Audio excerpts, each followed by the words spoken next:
আসসালামু আলাইকুম। দেখেন আমি আজকে আলু পরোটা বানাইতেছি। আলু পরোটার রেসিপি বানাইতেছি, আপনাদেরকে দেখাই কীভাবে আপনারা আলু পরোটা বানাবেন। আমি আলুটা আগে সাইনে রাখছি, তারপর একদম ছোটো ছোটো সিঙ্গারা সাইজ আলুর সাইজের পিস কাটছি। তারপরে কাঁচামরিচ কুচি, সামান্য একটু জিরে গুঁড়ো দেবো, সামান্য একটু ধনিয়া গুঁড়ো, চাট মশলা না থাকলে চটপটির মশলা গুঁড়ো দেবেন, লবণটা পরিমাণ মতো দেবেন, চাট মশলা দেবেন সামান্য একটু, তারপরে দেবেন ধনিয়া পাতা,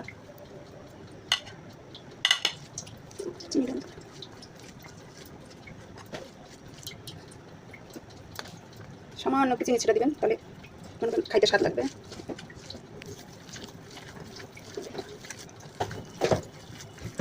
শীতের দিন গরম গরম আলু পরোটা সকালবেলা খাইতে অনেক স্বাদ। মাশাআল্লাহ, কি সুন্দর গ্রান বাড়াইছে আলু ভর্তাটা। এটা যদি আমরা ভাত দিয়ে খাই তাও অনেক টেস্ট লাগবে। আমার তো মনে হচ্ছে আমি এখন খেয়ে ফেলি। এখন আমি বাকিটা আপনাদেরকে পরে দেখাচ্ছি। আমি আটাটা আগে মাখায় রাখছি, আপনাদেরকে দেখাই নিই। এখন আমি পরোটাটা বানাবো কেমন এটা দেখাবো। আমি ডিমটা আগে ফেটে রাখছি, ডিমে একটু লবণ দেবেন, সামান্য একটু চাট মশলা দেবেন,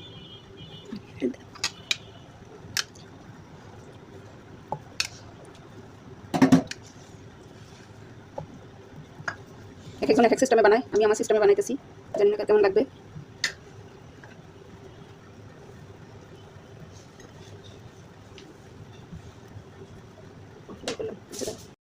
দেওয়ার পরেই দেখেন এখন ডিমটা দিয়ে দিলাম। দেখেন আমি আগে আরেকটা রুটি বানিয়ে রাখছি, এটা হলো ইন্ডিয়ার আলু পরোটা। ইন্ডিয়ার নাগপুর মানুষেরা খায় আলু পরোটা, পালং পরোটা, ফুলকপির পরোটা। জানি না আপনাকে আপনারা কারা খাইছেন আর খান নাই, কিন্তু আমার কাছে খুব ভালো লাগে। ওরাও বিভিন্ন মশলা দেয়, আমরা অত মশলা দিই না, কিন্তু তারপরে আমাদের বাঙালি খাবার মশলা অনেক অনেক মজা। এটার আমি 4 কোনা শেপ দেবো।